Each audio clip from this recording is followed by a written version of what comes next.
অভিনেত্ৰী সুকন্যা ৰাজগুৰুৰ জীৱনলৈ নামি আহিল কাল অমানিশা। কাণত ভাগি পৰিছে অসমৰ জনপ্ৰিয় অভিনেত্ৰী সুকন্যা ৰাজগুৰু আৰু অসমৰ জনপ্ৰিয় অভিনেতা দেৱাশিছ বৰঠাকুৰ অৰ্থাৎ জনপ্ৰিয় অভিনেত্ৰী সুকন্যা শৰ্মাৰ স্বামী।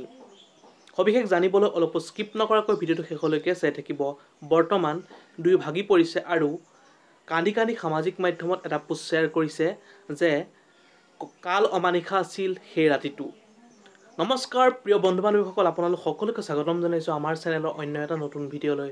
অসমৰ জনপ্ৰিয় অভিনেত্ৰী সুকন্যা ৰাজগুৰু আৰু অসমৰ সুদৰ্শন তথা জনপ্ৰিয় অভিনেতা দেৱাশিছ বৰঠাকুৰে বহুতো কষ্ট স্বীকাৰ কৰি আমাৰ ছবি জগত আৰু অসমবাসীক অভিনয়ৰ জৰিয়তে মনোৰঞ্জন দি আহিল। কিন্তু হঠাতে আহি পৰা দুই জনপ্ৰিয়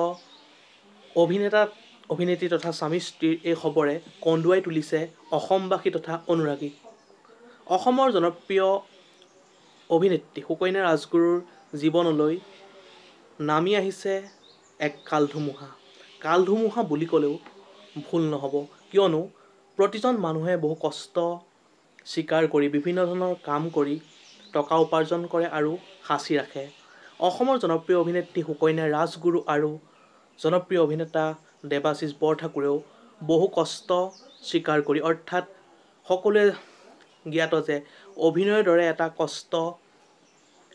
বিদ্যাৰ দৰে এটা কষ্ট কৌশল অৱলম্বন কৰি তেওঁলোকে কেৰিয়াৰ হিচাপে লৈ টকা পইচা উপাৰ্জন কৰিছিল। কিন্তু প্ৰায় 15 লাখ টকা চুৰ কৰি নিলে অভিনেত্ৰী সুকন্যা ৰাজগুৰু ঘৰৰ পৰা। এই খবৰটো পোৱাৰ পাছত অনুৰাগীসকলো দুখত ভাগি পৰিছে আৰু অসমৰ জনপ্ৰিয় অভিনেত্ৰী সুকন্যা ৰাজগুৰু আৰু অভিনেতা তথা স্বামী দেৱাশিছ বৰঠাকুৰে সামাজিক মাধ্যমত এটা পোষ্ট শ্বেয়াৰ কৰি কৈছে যে কাল অমানিশা নামি আহিল আমাৰ জীৱনলৈ।